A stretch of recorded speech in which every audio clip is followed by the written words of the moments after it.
Magandang araw sa aming mga taga-subaybay at narito na ang buod na mahalagang balita ngayong linggo.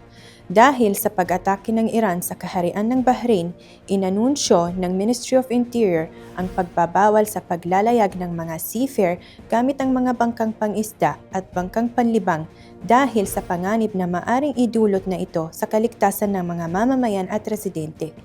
Ang pagbabawal ay ipapatupad mula sa alas 10 ng gabi hanggang sa alas 4 na madaling araw at ito ay ipapatupad hanggang wala pang kasunod na abiso tungkol dito. Mahalaga na sundin ang mga alituntunin at iwasang lumapit sa mga baybayin upang maprotektahan ang mga kaligtasan ng publiko.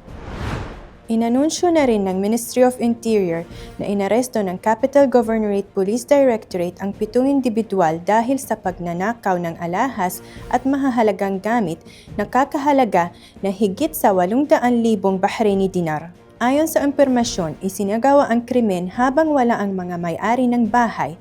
Isinagawa na rin ang pagsampa ng kaso labang sa mga individual na ito at isinangguni na ang kaso sa public prosecution.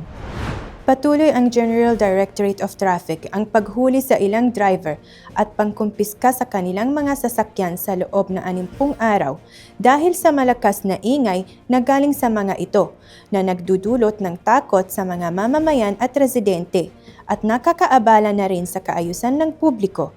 Isinasagawa na rin ang pagsampa ng kaso labang sa mga driver na ito.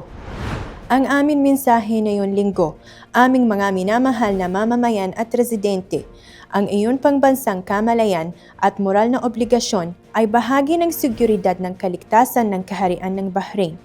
Huwag magbukas ng mga kahina-hinalang link o video. Iwasan ang pagkakalat na hindi beripikado, mali o mapaninirang impormasyon labang sa bansa at sundan lamang ang balita mula sa mga opisyal na source.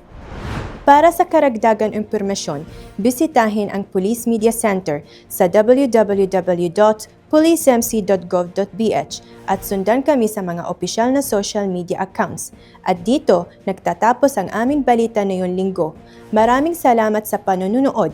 Inaasahan namin ang inyong muling pagsubaybay sa susunod na linggo. Paalam at laging mag-iingat.